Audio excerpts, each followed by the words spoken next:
Bueno, entonces empezamos, por favor.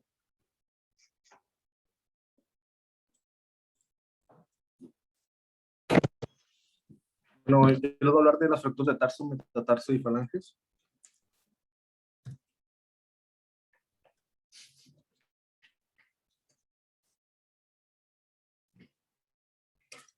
Ok, bueno, vamos a empezar con las fracturas del escafoides tarsiano.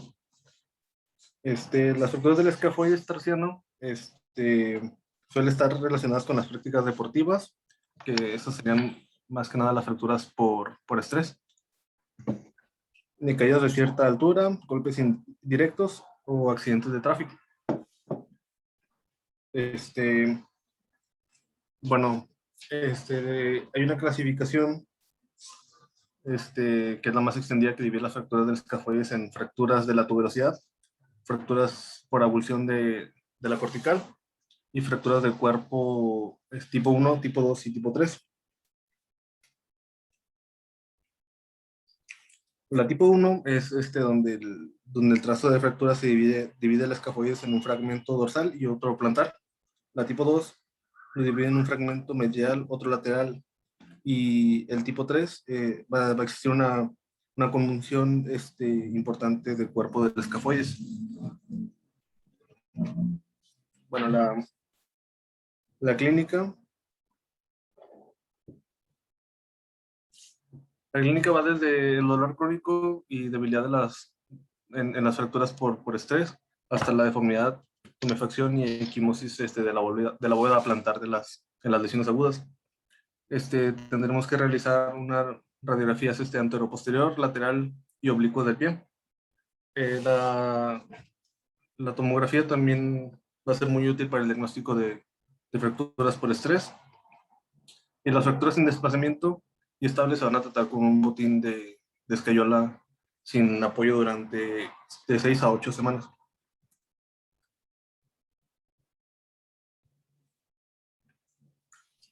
Las fracturas donde exista un desplazamiento mayor a 2 milímetros o signos de inestabilidad se debe de hacer una reducción abierta y fijación interna con tornillos. En las fracturas en donde exista más del 60% de la superficie articular astragalo-escafoidea afectada, es recomendable una artrodesis temprana.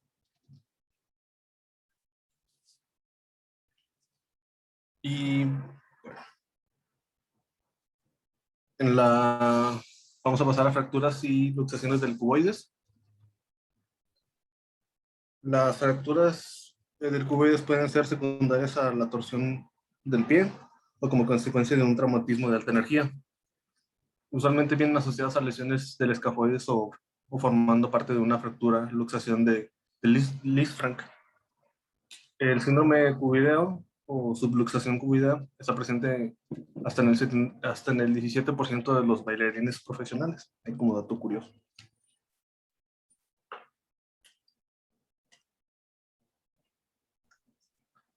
Puede producir un acortamiento de la columna lateral del pie, produciendo una abducción de la región metatarsofalangica y distorsionando la carga normal del pie. La clínica se acompaña de tumefacción, dolor y equimosis sobre la cara lateral de la bóveda plantar. Se deben realizar radiografías anteroposterior, lateral, oblicuas y en carga monopodal. Si es posible, si es posible hacer la carga monopodal. La tomografía es muy útil para el diagnóstico y planificación quirúrgica de estas lesiones.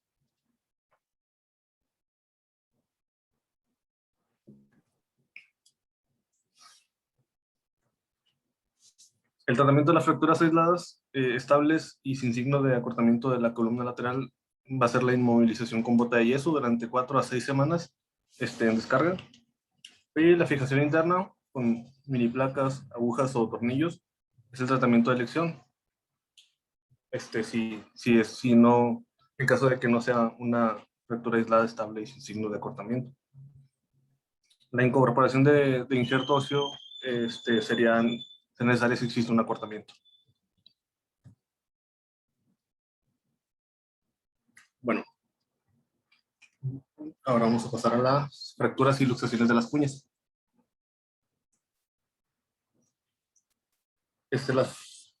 Las fracturas y luxaciones de las cuñas normalmente se observan junto a lesiones tarso-metatarsianas. Las fracturas, luxaciones de estos huesos van a requerir fuerzas bastante intensas que usualmente dejan como consecuencias graves lesiones ligamentarias en la bóveda plantar. El dolor se va a localizar sobre la región cuneiforme o tarsometatarsiana del dorso del pie. Debemos de, además de las proyecciones radiológicas habituales, las de apoyo uniplantar para descartar también inestabilidad, y la tomografía pues también nos va a ayudar en este tipo de lesiones. Y estas se van a tratar de manera ortopédica con una bota de escayola durante 4 a 6 semanas sin apoyo. Y bueno, ahora vamos a pasar a la fractura, luxación del Lisfranc. Y bueno, como introducción, la articulación tarsometatarsiana tiene estabilidad intrínseca como resultado de la forma que tienen los huesos y la relación, y cómo se relacionan en esta área. La epífisis proximal del segundo metatarsiano está encerrada entre los huesos cuneiforme, medial y lateral. Esto forma la clave del arco metatarsiano. Los ligamentos dorsales, plantares e interóseos aumentan la estabilidad ósea, y los ligamentos interóseo dorsal, que está entre el segundo metatarsiano y el hueso cuneiforme medial, se conoce como el ligamento del Lisfranc. Y bueno,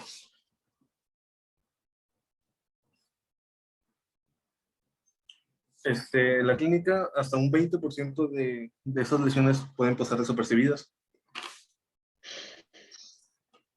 También vamos a tener dolor, hinchazón en el medio del pie asociada a la equimosis plantar. Esta debe suscitar la sospecha de esta lesión. Los estudios de imagen deben incluir radiografías anteroposterior, lateral y oblicuo del pie, un desplazamiento de más de 2 milímetros entre la cuña medial y la base del segundo metatarsiano va a indicar inestabilidad.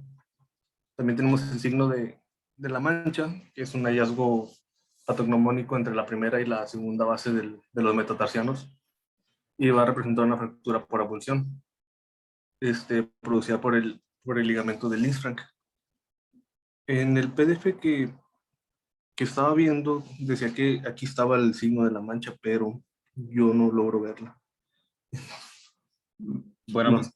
quizás a lo mejor debido a la calidad de la imagen o de la fotografía, a lo mejor no encontremos tanto como el signo de la mancha, pero sí ahí donde tienes el cursor, hay un aumento en el espacio entre el primero y el segundo, entre la base del primero y del segundo metatarsiano. Sí. Ajá.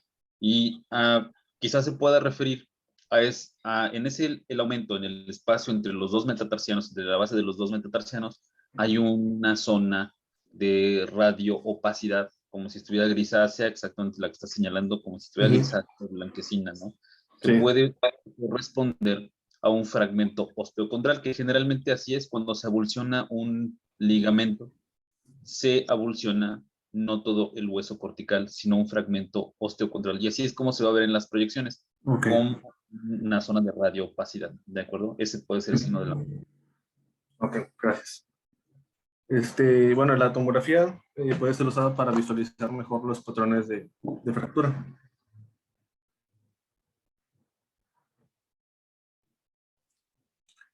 Y bueno, en la clasificación tenemos la clasificación, la que es actualmente, y va a describir 3 tipos de lesiones. La tipo A, que supone un desplazamiento de los 5 metatarsianos con o sin fractura de la base del segundo metatarsiano, y el desplazamiento suele ser lateral o dorsolateral. La tipo B están indemnes una o más, están involucradas una o más articulaciones. La B1 va a presentar desplazamiento medial, y la B2 va a presentar desplazamiento lateral y puede afectar a la articulación entre la cuña y el primer metatarsiano. Y la tipo C son lesiones divergentes y pueden ser parciales. La C1 completa, no, esa es las parciales son las C1 o las completas que son las C2. Son lesiones de alta energía y se asocian a una importante tumefacción y alto riesgo de síndrome compartimental.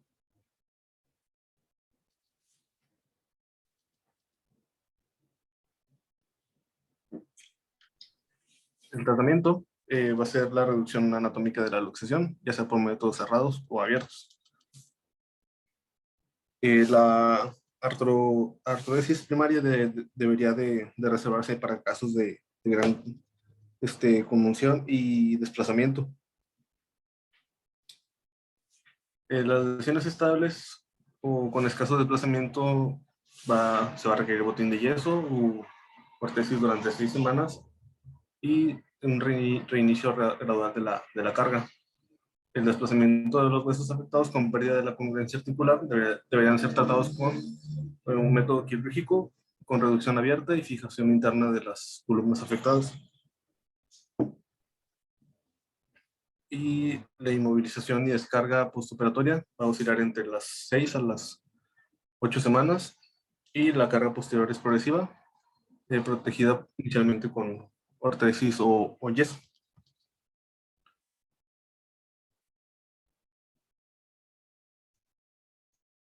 En las complicaciones, pues es la pérdida de reducción, la consolidación viciosa o la ausencia de consolidación de las fracturas y las lesiones vasculonerviosas de la zona.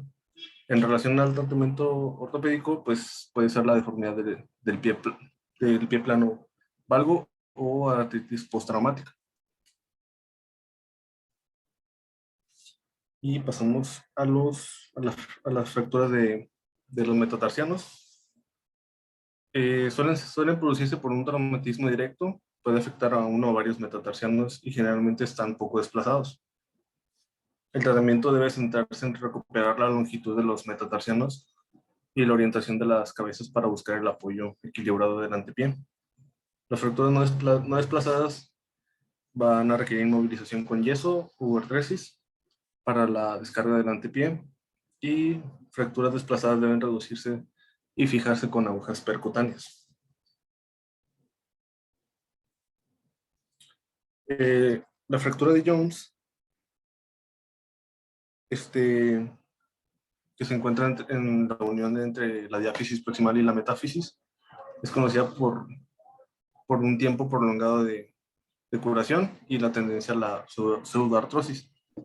El tratamiento quirúrgico está indicado cuando la fractura está desplazada más de 2 milímetros o cuando hay más del 30% de afectación de la articulación cubometatarsal o una angulación mayor de 10 grados. Y las fracturas y luxaciones de los dedos del pie. En general se producen por un mecanismo forzado de dorsiflexión o por un golpe directo. Los síntomas van a ser tumefacción y hematoma regional. Si encontramos estos van a ser un caso sospechoso y ya se confirma con radiografía. La reducción cerrada suele ser más fácil mediante la tracción en el eje o utilizando un objeto duro como un lápiz o un espacio interdigital para que actúe como fulcro. Las fracturas no desplazadas o tras su reducción suelen ser suficientes. El uso de un calzado cómodo y la sindactilia con un esparadrapo, sí, al dedo adyacente hasta la curación de la fractura. Y eso sería todo de mi parte. Muy bien, excelente. Bueno, solamente hay que agregar que las lesiones del tarso, el metatarso y la falange son lesiones relativamente frecuentes y que la mayoría de ellas, tienen un buen pronóstico, un pronóstico favorable, dado que la lesión es en hueso esponjoso. Ahí hay poca proporción de hueso cortical y hay una mayor proporción de hueso esponjoso, y el hueso esponjoso estará mejor vascularizado, por lo tanto tendrá mejor capacidad de cicatrización. la mayoría de las veces se puede manejar con tratamiento ortopédico o bien también se puede manejar con un tratamiento quirúrgico, el cual consistiría en la reducción cerrada y la fijación con la colocación de agujas de acero o de agujas Kirchner, de las que hemos ya hablado, por ejemplo, cuando hemos hablado de fracturas de pediátricos o cuando hablamos de fracturas que se pueden enclavar a través de la piel sin necesidad de abrir el foco de fractura. Bueno, esta es las lesiones de los metatarsianos, perdón, se pueden manejar así con la colocación de agujas de acero o con la colocación de placas, de mini placas de titanio. Debemos tener un alto índice de sospecha. Es, digamos, relativamente fácil detectar una fractura en los metatarsianos o en las falanges, dado que la anatomía topográfica que nosotros tenemos es un tanto más simple. Por lo tanto, las alteraciones relacionadas con las fracturas o con las luxaciones las podremos detectar casi a primera vista en una proyección lateral o dorsoplantar. No es así en los huesos del tarso, en donde la arquitectura, la unión entre los huesos que componen al tarso, como los cuboides, el escafoides, el cuboides, el escafoides o las cuñas, los cuneiformes, es un tanto más intrincada. Entonces necesitamos tener un conocimiento mejor o más detallado de la anatomía para que con estas dos proyecciones, tanto la dorsoplantar o la lateral, podamos detectar las fracturas, como por ejemplo, como lo mencionabas, la fractura de luxación de Lisfranc. Debemos de tener un alto grado de sospecha clínica, debemos de una búsqueda de la separación, como lo dijiste en el signo clínico, el aumento del espacio entre la primera y la segunda base de los metatarsianos. Debemos de hacer una búsqueda dirigida para que nosotros podamos sospechar o podamos diagnosticar una fractura de Lisfranc.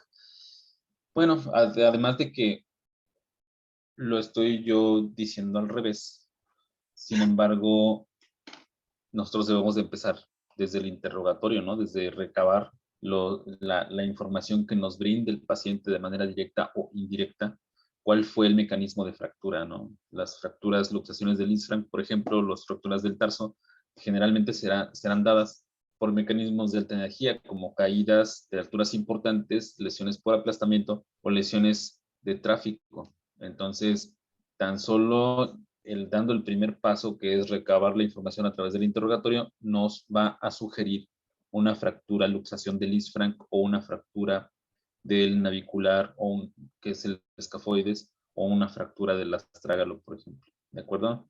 Todo comienza desde el interrogatorio y la inspección para después pasar a los estudios de imagen. ¿De acuerdo? Bueno, ¿hasta aquí tienen alguna duda o alguna pregunta? No, doctor. No, doctor. Perfecto. Bueno, entonces nos vemos por aquí el día de mañana y en el transcurso de hoy o mañana vamos a plantear ya las calificaciones definitivas considerando su participación y considerando su asistencia en las clases. Y ya ustedes me dirán si hay alguna duda acerca de las calificaciones el día de mañana. ¿De acuerdo? Sí, doctor, gracias. Sí, doctor. Perfecto. Bueno, hasta mañana, que descansen. Hasta mañana, gracias. Hasta mañana. Hasta mañana.